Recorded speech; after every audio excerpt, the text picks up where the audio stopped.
Cameroon, Bandung, Africa, Bandung, to the world, Bandung. Appelez-moi désormais Sa Majesté Sénateur Clétus, le digne fils d'Afrique. J'aime l'Afrique d'ailleurs comme vous, peut-être plus que certaines personnes, parce que nous savons tous, les amis, qu'il y a beaucoup d'Africains qui sont les sell-outs, qui sont les vendus, qui veulent que l'Afrique stagne, qui ne veulent pas que l'Afrique avance. Mais vous et moi, nous sommes là pour dire stop à cela. Nous sommes là pour éclairer, nous sommes là pour dénoncer. Nous sommes là pour privilégier l'Afrique. Africa First.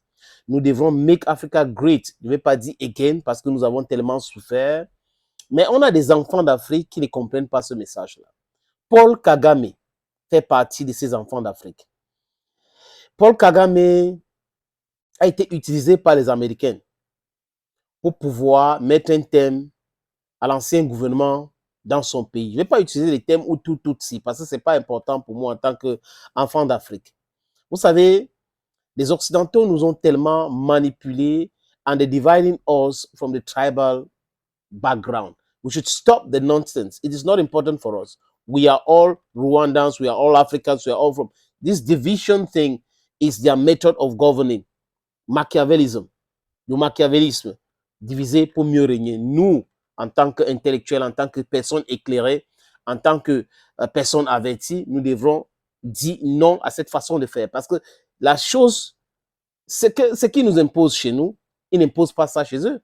Vous n'allez jamais entendre les Américains dire que tel ou tel, non, ils ne parlent pas comme ça, c'est les Américains. Mais quand ça vient en Afrique, telle tribu, telle autre tribu, c'est leur méthode pour nous diviser. On doit dire non à cela. Paul Kagame, pour moi, je pensais qu'il avait compris. Mais pour vous dire honnêtement, ce monsieur n'a rien compris. Ce monsieur n'a rien compris sur ce qui est arrivé à Idi Amin Dada. Je n'ai pas dit qu'Idi Amin Dada était comme lui. Parce que pour moi, Idi Amin Dada était même mieux que Paul Kagame. Paul Kagame n'a rien appris sur ce qui est arrivé à Mobutu Sese Seko Kukungwendu Wasabanga. Il n'a rien appris. Il fait partie des personnes qu'on a utilisées pour pouvoir faire du mal ou du moins enlever ce criminel de Mobutu du pouvoir.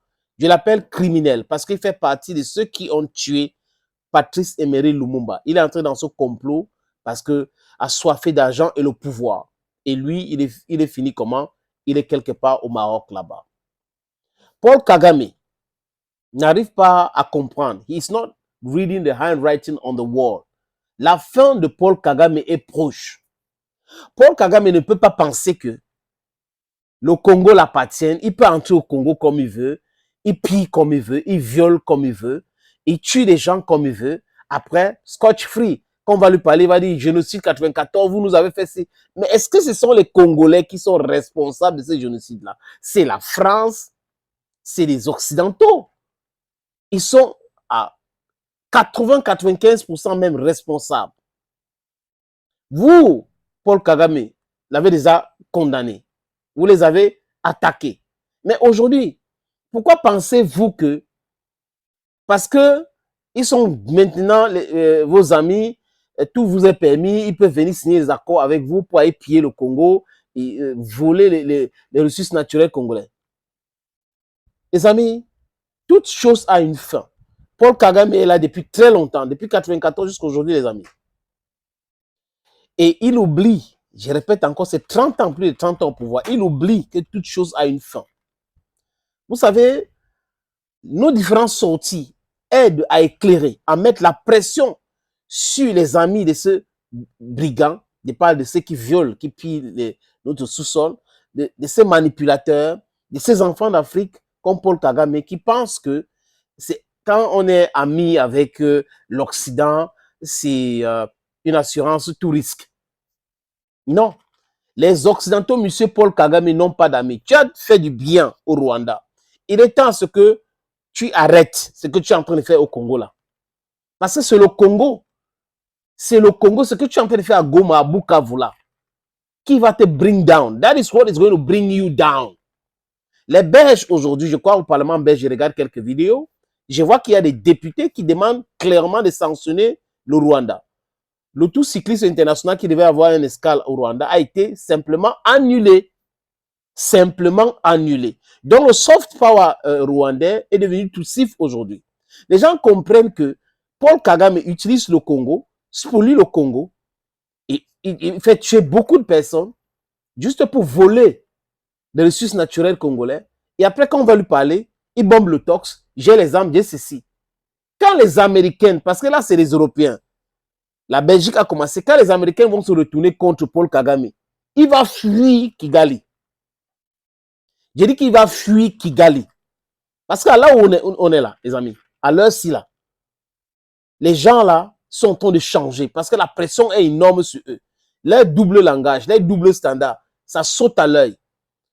Le Rwanda envoie ses militaires traverser une frontière, entrer à Bukavu, entrer à Goma, parce qu'il y a du coltan, le coltan, le manganèse, l'or, pour voler, piller. Et ils ont pris Goma parce qu'ils veulent utiliser l'aéroport de Goma. C'est quand même terrible, les amis. Et quand on le dit, certaines personnes insultent, pourquoi tu ne parles pas de Nozo, pourquoi tu ne parles pas de ceci? Je suis anglophone du Cameroun. Je connais la souffrance, je connais l'injustice, comme d'ailleurs tous mes frères et sœurs, mes mamans et mes papas. Je ne peux pas voir l'injustice que Paul Kagame est en train d'imposer à l'est de la RDC et je reste tranquille. C'est malsain. On ne va pas attendre que les Européens prennent le devant pour dénoncer ces choses-là. Nous devons le faire ici, parce que ici, c'est chez nous. On doit dire ça à Paul Kagame clairement, que ce qu'il est en train de faire là, c'est du non-sens et que ça va lui coûter bientôt très cher. Le peuple du Rwanda n'a jamais envoyé Paul Kagame voler, piller le sous-sol congolais sur des fallacieux prétextes. Aujourd'hui, qu'est-ce qu'il fait? Il rompt les relations diplomatiques avec la Belgique. Paul Kagame accuse la Belgique de soutenir la RDC dans ce crime de lèse-majesté. Prenons les choses simplement. Si c'est en termes de ressources naturelles, le soutien d'un pays, la Belgique va soutenir la RDC. En termes de richesse, la Belgique, aucun de ces pays-là ne va soutenir le Rwanda. Imaginez donc ce que Félix Tshisekedi est en train de faire. Les accords avec des pays là, Paul Kagame vous vend ça à combien? Je vous donne ça comme ça. Il sera arrêté.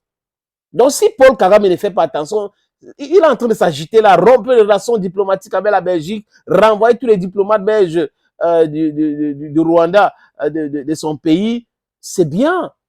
Mais si Paul Kagame était en train de faire quelque chose comme ça, où il y avait un problème entre le Rwanda et un pays européen qui ne concerne pas un pays africain, on devait applaudir. Mais seulement la Belgique est en train de demander à Paul Kagame d'arrêter le pillage, le vol qu'il est en train de perpétuer à l'est du Congo. Et le gars se fâche. Vous me parlez par rapport à quoi? Vous ne devez pas me parler, laissez-moi. Hein, j'ai le droit de voler, j'ai le droit de piller, j'ai le droit d'envoyer l'armée rwandaise là-bas pour faire comme il veut. Il se prend la tête. J'ai dit, si Paul Kagame ne fait pas attention, sa fin, c'est pour très bientôt, les amis. Thank you, friends, and bye-bye.